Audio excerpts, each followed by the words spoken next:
All right, we have matchup number three, the most important matchup to me, but clearly not the best matchup of the week.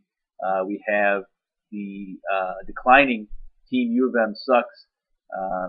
Made some questionable moves this season and had some injuries to deal with, so it's understandable. And then it could be argued that you have a little bit of decline going for Team Toast for the Douchebags. Two losses in the last 3 weeks, but don't buy into the hype. Team Toast for the Douchebags is a little on edge right now with three players on the buys. He's got LaShawn McCoy, Roddy White, and his defense, Philadelphia Eagles. But his two bigs, his 1.5 bigs, are still in the game or in play this week, so he's not too concerned. Let's start off with the quarterbacks. It is a head-to-head matchup. Ben Roethlisberger going for Team U of M sucks. Drew Brees going for Toast for the Douchebags. They have Ben Roethlisberger over Drew Brees, 18-14. I do agree. Roethlisberger will have a better game as New Orleans doesn't have that great of a defense, and New Orleans is all pass all day. They've got injuries to Pierre Thomas. Reggie Bush is coming back not at 100%. Chris Ivory really hasn't really shown anything. So it's going to be all passing. Drew Brees is going to dink and dump all over the place. Lance Moore is going to get some catches. Marquez Colson will probably be the number one beneficiary, and Meacham. So they're all going to do well on that aspect. I do see Brees probably throwing a pick or two. So the 14 points that they do have there for him is probably accurate. I don't see Roethlisberger having to do too much in this game. He'll probably get a touchdown or two, maybe a 200-yard passing game. So I don't see the 18 points, but at least 16. Moving on to the running backs, Team U of M sucks. She's putting up Tim Hightower and Jahvid Best. Not too excited about Tim Hightower. He's listed at 3 points at the moment, with Jahvid Best. I'm sorry. Tim Hightower has got 4 points, and I agree with that. He's not the feature back. He's not even going to see a very decent share of the runs. Wisenhunt is pretty pissed at how fumble prone he is, and has said that beating Wells is their number one at the moment.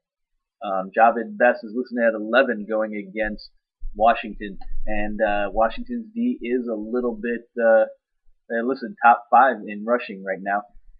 So I don't see Jahvid Best really having that spectacular of a game, but they're at home and he's coming back and he wants to show off. Matthew Stafford is coming back. So I do expect him to at least get a touchdown, maybe have a 70, 80-yard run game. On the other side, Toast for the Douchebags, they've got his guy, Chris Johnson. You can say that he gets his garbage time. You can say that Jeff Fisher plays him when he shouldn't. I say that's the benefit of having Chris Johnson. You call it luck. I call it that's the reason why you have him. Chris Johnson's slated right now for 20 with Maurice Jones-Drew going against Dallas with 16. I don't agree with Maurice Jones-Drew getting 16. I'm going to actually bump that down a little bit to 12. Chris Johnson getting 20. It all depends on who the Titans start at quarterback. If it's Kerry Collins, probably not. Probably not. If it's Vince Young, good chance. Moving on to the flex, we have Felix Jones in the flex for Toast of the Douchebags. He's listed at 16 points going against Jacksonville. It's very possible now that Kitten is the quarterback and they don't really have a certain passing game, they may feature him and rely more upon him. On the other side, you have in the flex Santana Moss listed at 13. He really is the only option that Donovan McNabb has.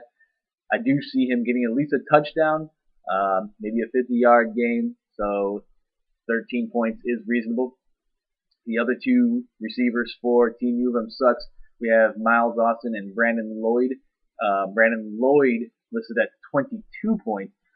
Denver loves throwing the ball around. Now Kyle Orton, though, is pretty interception prone, so we'll see about how that goes. And Miles Austin, he may not get the 14 points that they have listed in that with Kidna. We're not entirely sure how the old man's arm is anymore. He did show that he could do well back when he was a Lion, back when he was a Seahawk and a Bengal, but the guy's 38 years old now, so we'll see how that goes. On the other side, team Toast for the Douchebags, he's putting up Mike Wallace and Steve Smith, Carolina. They are listed at 13 apiece. Mike Wallace, I think, is going to be a big beneficiary of Ben Roethlisberger coming back, and it's shown. So I expect him to, if not have the 13, have at least 18. I think I could see him having a 2-touchdown game. Steve Smith, Carolina, going against St. Louis. It's a strong D in St. Louis. So 13 may be pushing it. Matt Moore is back. So it's a good chance that Steve Smith is going to do better than how he was doing against or with Clausen. Tight end, we have Gates. The guy is a beast. Busted big toe, still comes out. 11 points with a touchdown. This week he's going against Tennessee, so it might be a little bit more difficult. ESPN has him with 20. I'm gonna say more along the lines of 12. He is Philip Rivers' only option really. But 20 points it's quite a bit when he's a little banged up. On the other side, you have Mercedes Lewis going against Dallas. There's a good pickup by U of M sucks. Now that Dallas Clark is out, he does have that option to go to 9 points. I'm gonna agree with that. Against Dallas, it's certainly feasible, and especially if David Gerard is back. As far as defenses goes, it is another head-to-head matchup with Team U of M sucks starting the Panthers D and Toast for the D-Bags starting the Rams D. So we'll see who comes out on top on that one. Right now, ESPN has it 12-5 Rams. And that's how that looks. I'm going to go ahead and say, no doubt about it, this is going to be revenge for Toast for the D-Bags. I have him winning this one by 8.